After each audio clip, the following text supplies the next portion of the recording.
délibérations ont été terribles, houleuses, tendues, dramatiques. Nous ne parlerons plus jamais. Non, je plaisante. Voilà. Nous avons soigné nos ecchymoses et nous avons donc délibéré. Alors, je vais dans quelques instants vous donner le classement auquel nous sommes arrivés. Et ensuite, nous aurons quelques mots d'appréciation sur chacun d'entre vous, mais sachez quand même que nous avons été unanimes sur un point, c'est que c'est du très très haut niveau, vraiment, et nous avons tous été assez impressionnés par vos talents. Donc, me revient la charge d'annoncer que le numéro 4, c'est dur, le président du jury. Le numéro 4 est donc M. Maxence Gallo.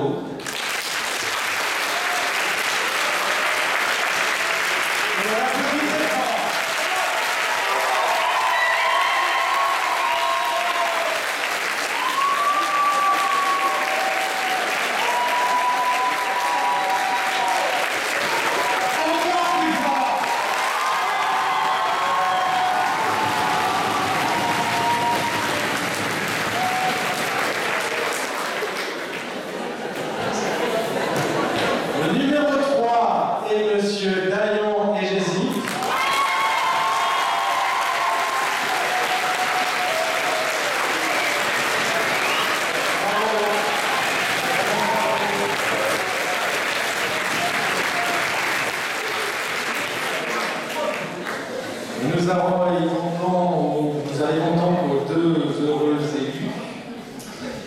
Le second est Monsieur Ali Foury.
Qui va vous dire ce qu'elle a pensé de votre prestation, Monsieur Gallo. C'est pas une formule de style, vous avez été excellents tous les quatre. Je peux vous dire que j'entends des avocats toute la journée, que par ailleurs je suis très habituée, c'est vrai, aux performances du barreau, quand on fait des conférences, la conférence du SAL, etc. Et vous êtes de très très haut niveau tous les quatre. On a eu un petit peu de mal à vous départager.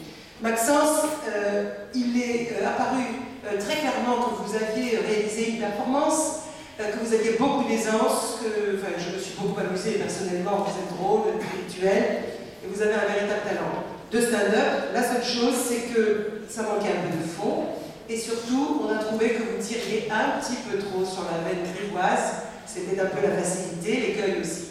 Et c'est sans doute ce qui est ressorti pour vous classer ainsi. Mais bravo pour la performance, la posture, la voix, c'était très très bien.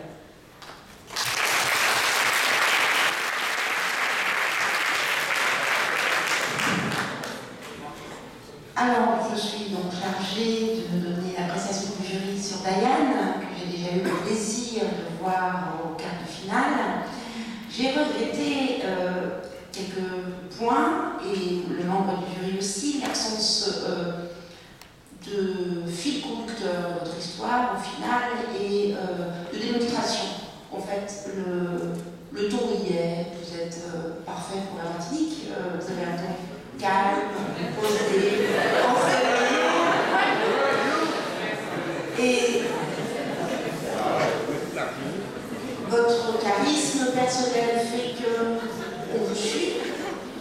si on réfléchit à vos paroles, on vous perd.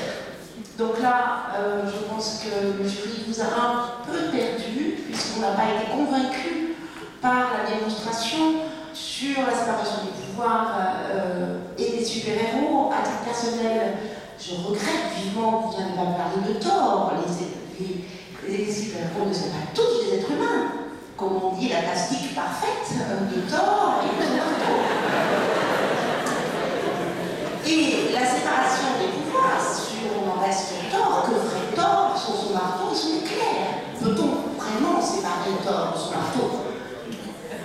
Et je regrette au final que vous ayez abordé, et je pense que le jury est d'accord sur ce point, que vous ayez abordé au final cette question que sous l'angle juridique et au final sans y aborder le fond nécessaire à ce choix-là. Donc vous êtes très talentueux, votre prestation est excellente, mais vous n'avez pas réussi à maintenir un fil conducteur suffisant tout au long de votre démonstration, ce qui explique notre vote.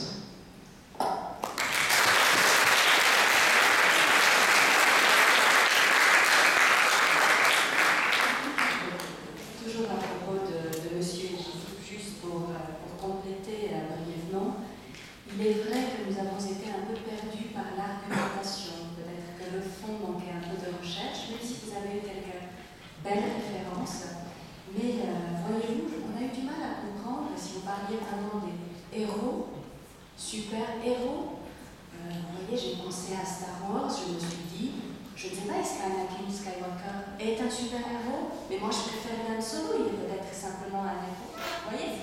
Donc, on avait un peu de mal à s'y retrouver. Ensuite, je me suis dit, mais Superman ne demande jamais à sa mère ni à son père de lui acheter une glace. Il fait le tour de la Terre à l'envers et il la prend 5 ans à l'avance s'il le veut. Donc, vous voyez, on avait quelques arguments qui manquaient.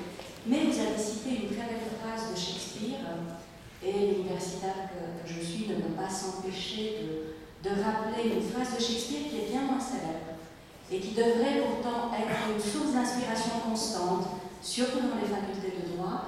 Shakespeare disait « Le génie est fait de 10% d'inspiration et de 90% de transpiration. » Et si vous avez tous eu une très belle inspiration dans la forme, encore fallait-il transpirer sur le fond et trouver les arguments. Mais en tout cas, bravo à tous les quatre pour ces belles prestations.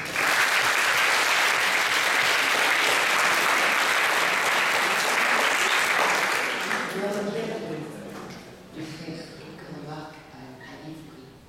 D'abord, tous les quatre, effectivement, je répète ce que les autres membres du jury. Vous avez été merveilleux, remarquable, et je dois dire, je ne veux pas vous avoir devant moi comme adversaire devant une cour. Ali, vous nous avez beaucoup impressionné au départ par les sonotes. Vous avez une belle voix, bien posée, une gestuelle magnifique, et vous en imposez rien que par votre présence physique. Vous avez en plus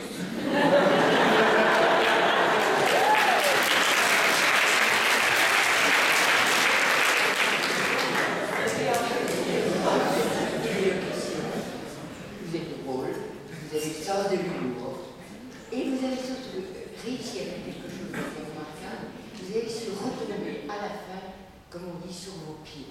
Parce que c'était pas facile, vous étiez parti dans une sorte de brèche.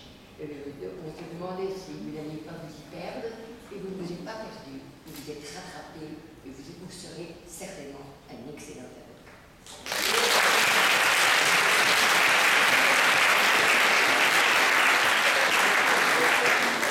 Moi aussi, je vais parler beaucoup, Ali.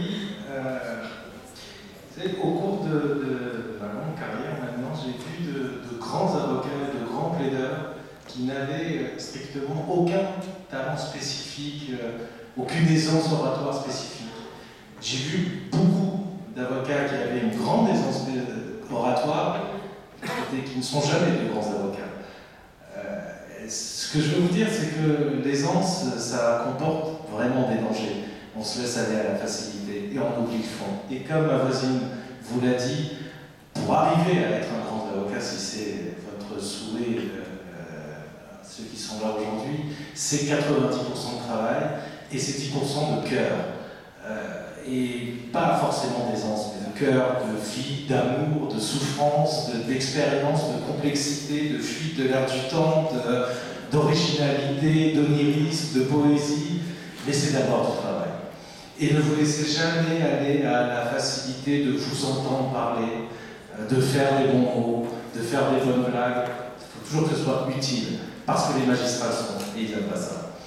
Vous avez cette qualité-là d'être empathique, c'est-à-dire de nous emmener, de nous raconter une histoire, vous bougez, vos yeux sont comme ça, c'est votre talent à vous, et en plus, vous parlez avec un très grand naturel et sans notes, et vous nous avez vraiment très impressionnés.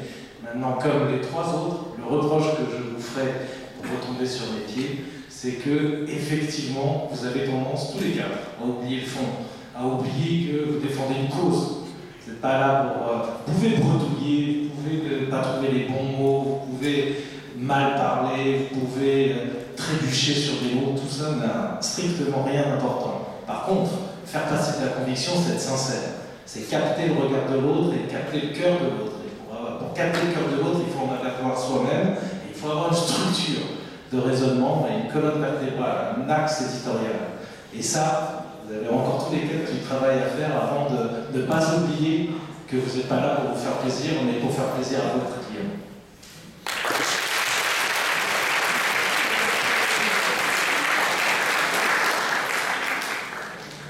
Il me revient, c'est mon confrère Lamont de parler de M. Béru.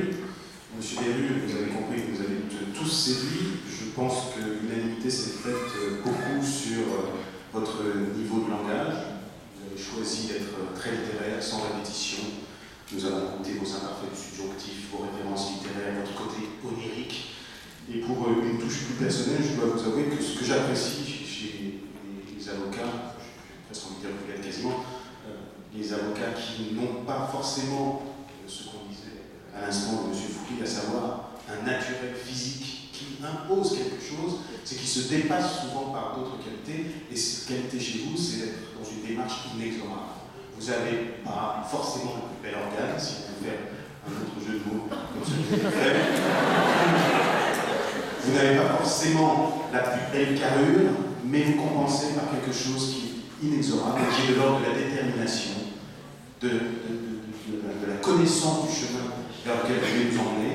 Et ça dénote une capacité de travail importante, avec évidemment à nuancer avec la question de savoir si vous avez effectivement énormément fouillé le fond, et en tout cas vous avez totalement emporté dans la démonstration.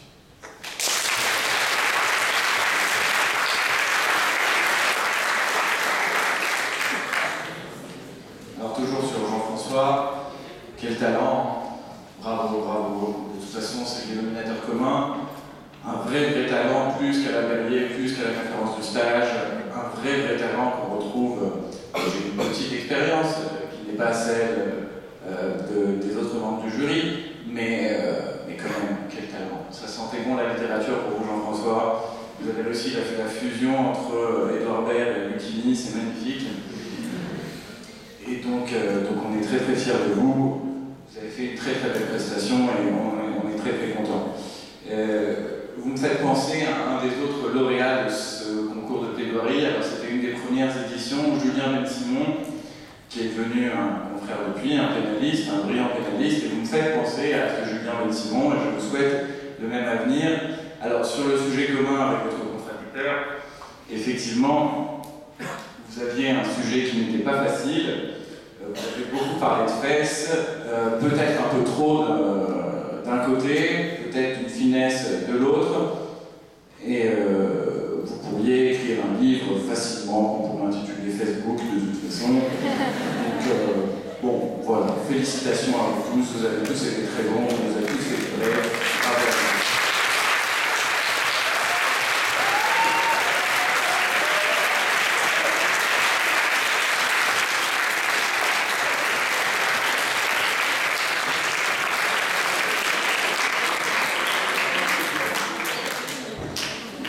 Très bien, merci beaucoup d'être venu assister à ce concours d'éloquence.